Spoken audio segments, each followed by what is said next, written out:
5 more survivors were rescued from the debris in Turkey on Wednesday, over a week after massive earthquakes hit the country and neighboring Syria. Rescuers pulled 2 women from the rubble in Kahramanmaraş. Turkish media reports that another woman and her 2 children were rescued in Antakya over 220 hours after last Monday's quakes. Now, the death toll stands at over 36,000 in Turkey and more than 5,800 in Syria. Millions are in need of humanitarian aid. Many have been left homeless in cold temperatures. Now, as the hope of finding survivors fades, the focus is now shifting from search to support.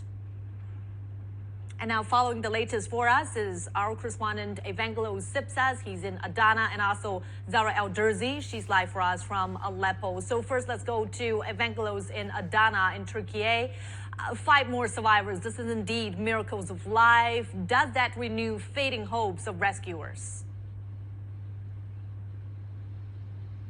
Well, there is still some hope that people might be found alive. And as you mentioned earlier, there was a young girl, a 17-year-old girl that was put out of the rubble alive after 248 hours being stuck under all that debris. That woman in Marash, the young woman, is survived. She's in hospital now.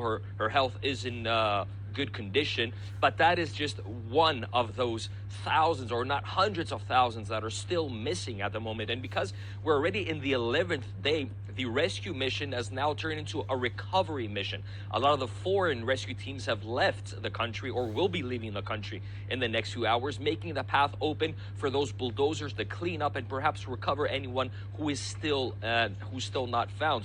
Now, the shift, besides the recovery of getting those who perhaps have lost their lives and are still stuck under the rubble, are the support, the aid and the medical support of those who are affected by the earthquakes, whether that is physical or any psychological trauma that these people might face. There's a number of field hospitals set up from international aid countries, from Spain, from India, from Malaysia. China has also donated a lot of medical supplies here in the area, and that is the next form of the mission here on the ground, to support those who already been affected, hurt, injured, or psychologically affected by the deadly earthquakes that took place about 11 days ago.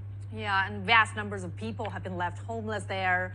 How are they dealing with life in shelters, and what are some of the most items that are most urgently needed? Well, as you can clearly see right behind me, there's a number of tents, and this has become pretty much the home for those who are left homeless for the past 11 days now. People are sleeping in organized camps like the one behind me. There's large camps in Marash, in Osmaniye. There's tens, actually hundreds of thousands that have been left homeless. Millions have been affected by the earthquakes. Here, though, unfortunately, the conditions in these areas, the hygiene conditions, are not the greatest, as there is a lack of running water, there's a lack of sewage, of toilets. These people are sleeping pretty much in the park, in the tents. There is also the issue because the temperatures plunge below 0 sometimes during the night, so that is also an issue. But there is some hope that more tents and more aid will be coming in. Jens Stoltenberg, the General Secretary of NATO, met with Mevlut Çavuşoğlu, the Foreign Minister of Turkey, today, and they said that more will be delivered in the country. 40 containers will be airlifted by NATO. 40,000 tents will be delivered with the help of NATO and Pakistan to the country, and another 20,000 tents from Jordan. So they're trying to tackle the issue of homelessness right now in the country, as a lot of people, millions, have been left without shelter, without somewhere to stay. So these are going to be the next moves from the Turkish government, along with international aid, and the pledge that this mission will continue for at least the next 6 months, if not more. Well, thank you so much, Evangelos Sipsas, for us from Adana in Turkey.